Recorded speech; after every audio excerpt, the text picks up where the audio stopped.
Hello chocolate friends, Carla here from Opening Chocolate. Today I'm going to talk to you, I was inspired for this bar bits video by this bar from FOSSA Chocolate, a Singaporean chocolate maker.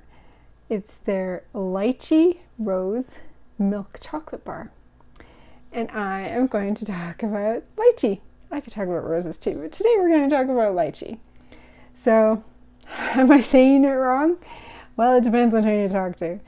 Lychee or lychee.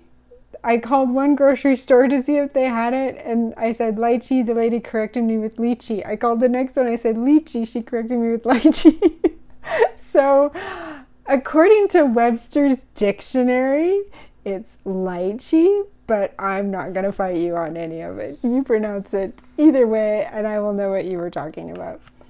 So, the botanical name is Lychee chinensis. It's the sole member of that genus, but it is in the Saponaceae family. So that's the soapberry family. And it also includes maples, horse chestnuts, ackee, among other things. So the soapberry family is known for having milky sap containing latex and having being mildly toxic because it contains saponins. And saponins are also what give it its soap-like quality. So it's an evergreen tree that is native to Southeast Asia. It has laurel-like leaves. The fruiting season is from late spring until fall. I just missed it. I literally had lychee in my kitchen last week. There's a picture of them. And I went to get some more and I had missed it. And it won't come around until next year. It's not one of those things where you can get it year round.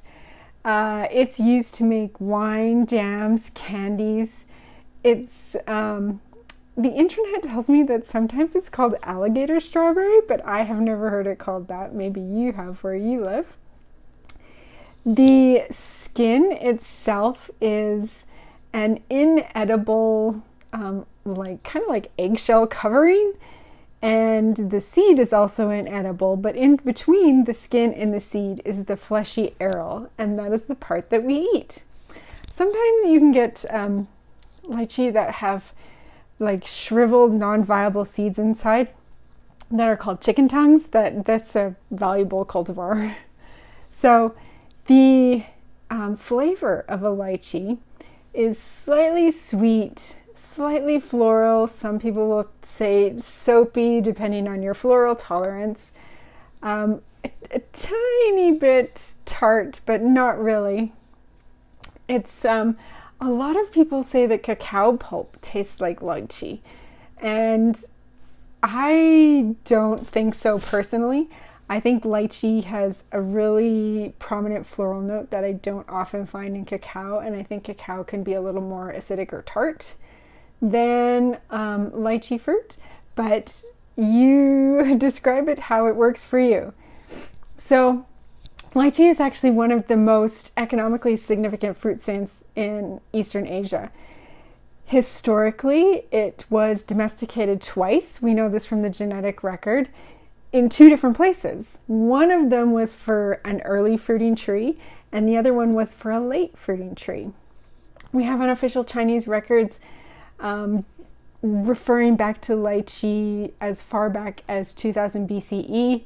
We have cultivation records dated to 1059 AD in South China. It was considered a delicacy in the imperial Chinese court. It was also a favorite tribute item in the Chinese court. So in the Han Dynasty, they actually had a courier system. Lychee had its own courier system, a fast horse delivery service. And that's because lychee does not ripen once you pick it. Like some fruits you ripen and leave them on the counter, like an avocado, and it will ripen over time. Lychee will start to ferment and it will not last very long at all. So there's no time for that extra travel time to come and go between places. So much so that some emperors in China had fruit-bearing trees dug up out of the ground and transport the whole tree with the fruit so that by the time it got to the city where the emperor was, that the fruit would be ripe and available upon arrival. There's records of Spanish visitors in China in 1570 giving lychee high praise, and lychee arrived in the US in the late 1800s. There are very few places that it will grow in the US. There are some other fruits that you may or may not have seen in your grocery store, or if you frequent Asian grocery stores. They're related. They're in the same family, so they're all in the Saponaceae family. So there's rambutan, which is Nephilim lapaceum. It's got hairs on the outside of it.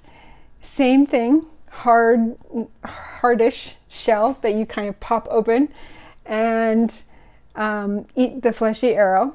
And then there's also longan, which is in the Saponaceae as well, Democarpus longan.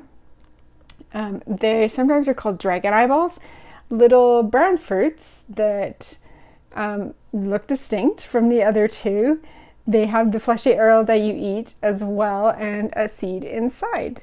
So they each have their own unique taste. They're in their own genus, each one, but they are all in the Saponaceae family. So that's lychee. Lychee and rose pair well together because lychee has that inherent floral flavor in it. And so it does, if you like florals, it does also pair well with chocolate when done right. So if you've tried this bar or you have opinions about chocolate and floral flavors, let me know in the comments. I want to hear what your experience is with lychee or rambutan or longan.